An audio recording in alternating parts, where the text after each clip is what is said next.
Today, I want to share with you one key lesson that my dad taught me when I was still a teenager. That at the time I didn't really understand what he meant, but now I can see the fruits of that message. So, like most people, when I was growing up, my dad was my favorite person. He would do this thing where he would put me on his shoulders and would go to the shops and would buy me whatever I wanted. He was my favorite person. He was my hero. But then when I became a teenager, like most teenagers, I started having a big head. And I thought I knew it all. And I thought that this guy doesn't know anything, you know? So he would instill certain lessons in me, and I wouldn't appreciate them as much. But today, as I'm 30 years old, I know I look young, but I am actually 30, right? But now I can understand the value of those lessons. And today I'm sharing with you one of the most critical lessons that he taught me.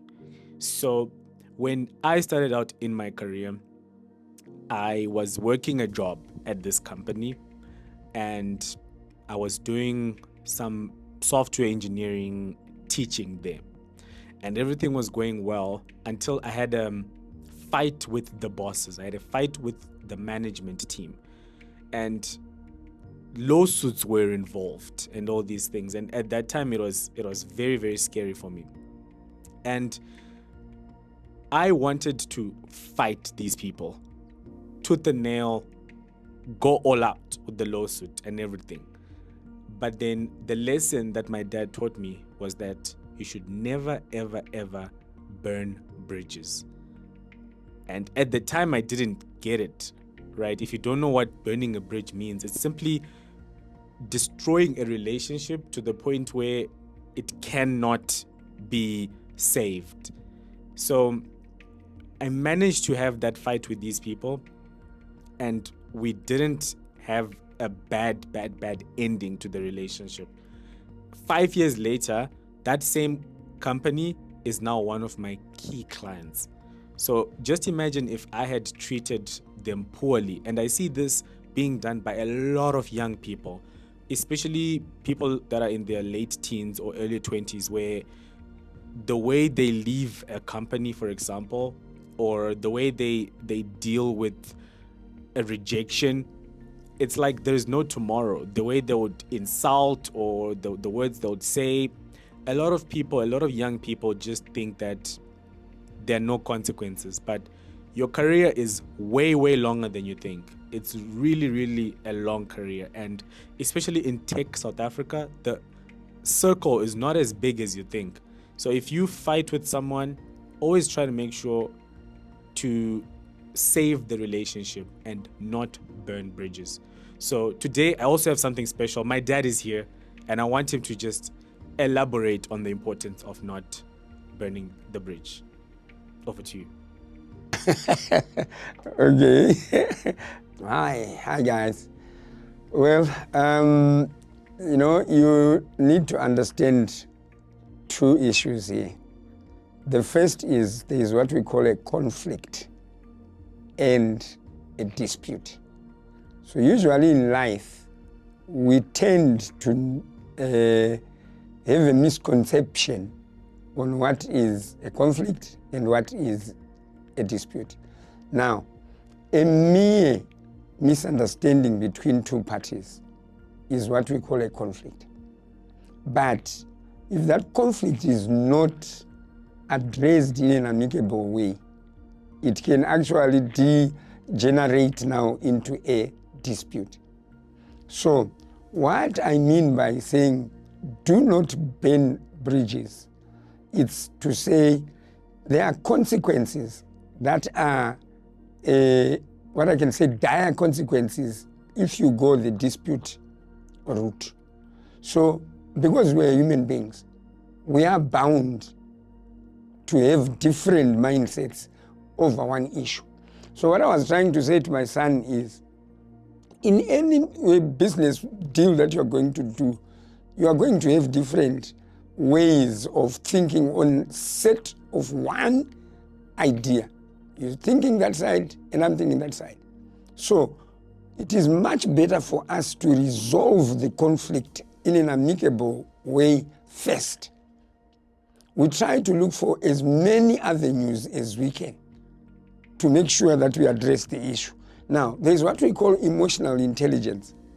If you fail to control your feelings versus your actions, it now means that conflict is now going to degenerate into a conflict, into a dispute.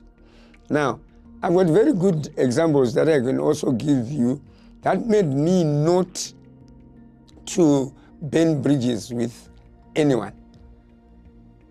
I now had a certain opportunity that I get with this other company that I was working with. The relationship was so nice with someone who made me to be at that company. But we had a very big disagreement at the work. And I said, I am going to delete your number. I'm not going to talk to your parents. I'm not going to meet with anyone of your life. You are the worst person.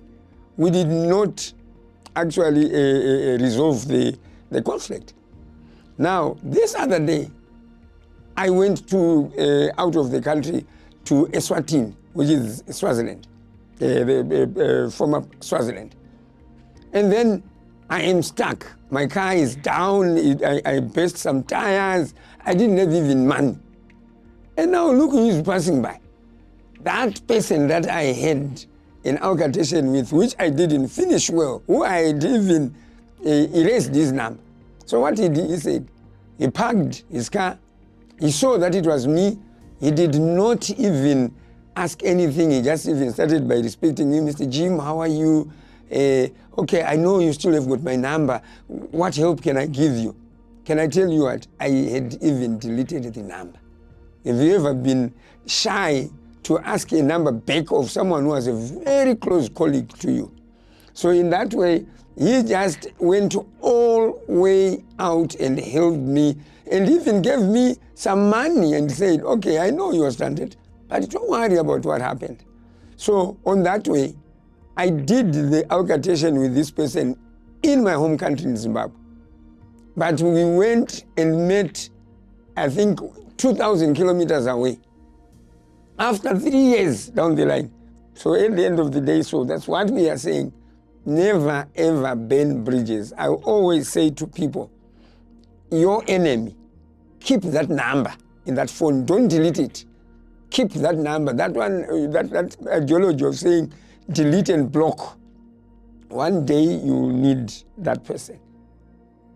Okay, guys, thank you very much. So you heard it from the man himself. Do not, and I repeat, do not burn bridges. Life is all about relationships. And especially here in SA or in Africa or anywhere in the world, who you know is really, really, really way more important than what you know. So keep relationships peaceful. And thank you so much for watching this video. Please don't forget to subscribe to this channel and like this video if you got some value. Love you so much. See you on the next one.